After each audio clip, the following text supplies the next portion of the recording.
So rent would be approximately 450, 500 euros a month if you want to live by yourself. And living expenses, going out, drinking, eating, I'd say, depending on how much fun you want to have, 300, 400, about the same cost as rent if you're including for travel.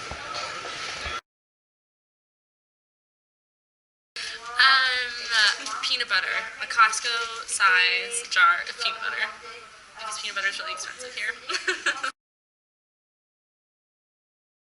So I chose to live in an apartment while studying abroad because I wanted the freedom of living on my own, and I'm very happy with it because I've learned a lot of responsibility of living on my own in a foreign country, and it's been a lot of fun to be able to have people over whenever I want and bring new friends over to see my apartment.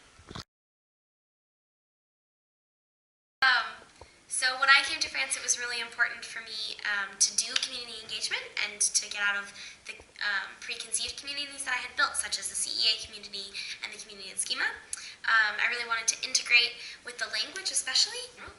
So when I got here, I started looking for local organizations, NGOs. I sent a bunch of emails, found some online kind of websites, etc.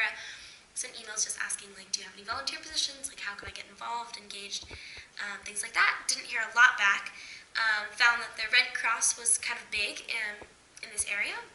And so our CEA program director helped me set up an interview with the director.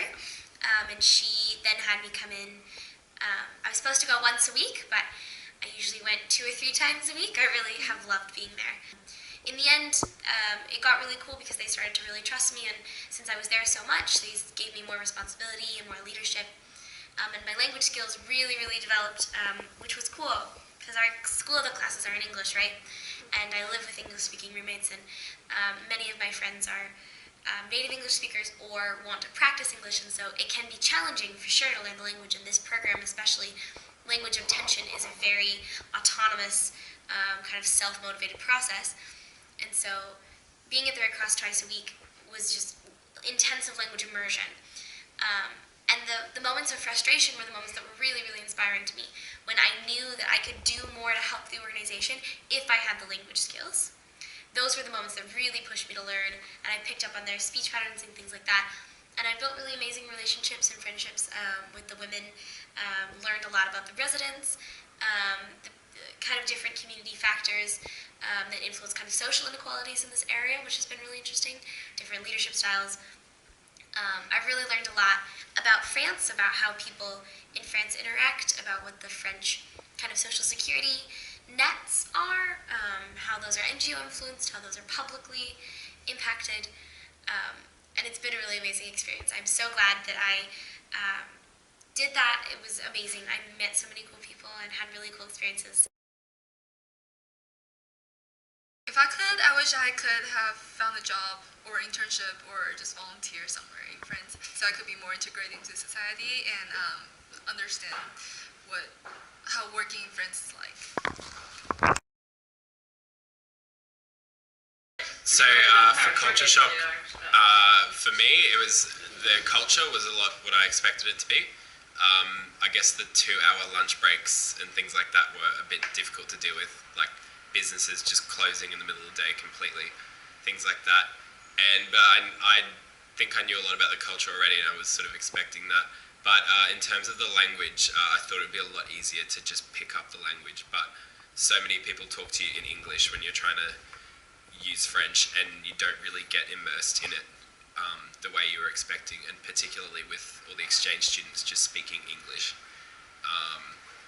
But yeah, overall, I did learn a lot about the culture, but I feel as though I wasn't shocked.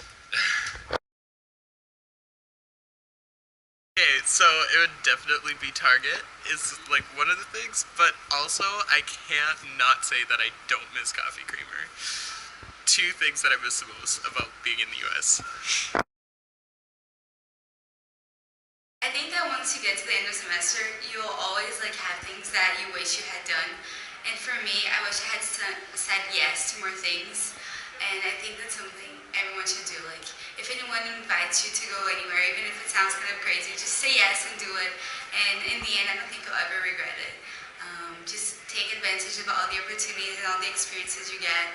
A lot of people also don't want to spend that much money, but I feel like you'll regret it if you don't spend that money. Like, go skydive, go paragliding. Yeah.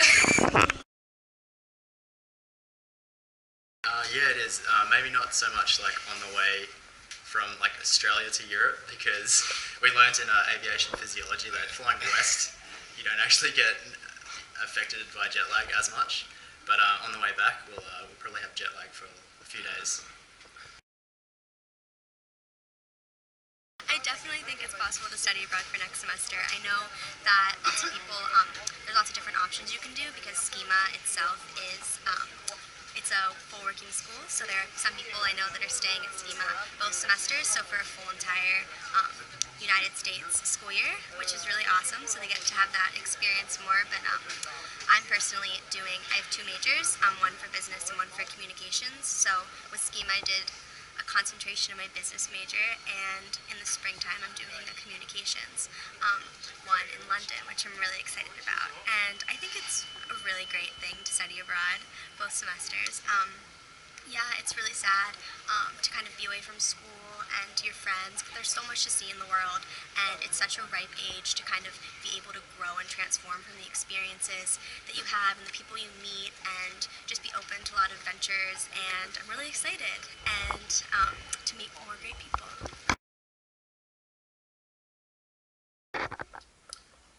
Love people, travel, and learn as much as you can.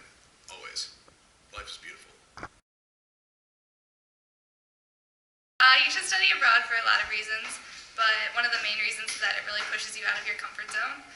It makes you explore and learn things about yourself that you wouldn't have known otherwise, and it exposes you to a variety of cultures and ways of thinking and ways of doing things that you didn't even know existed.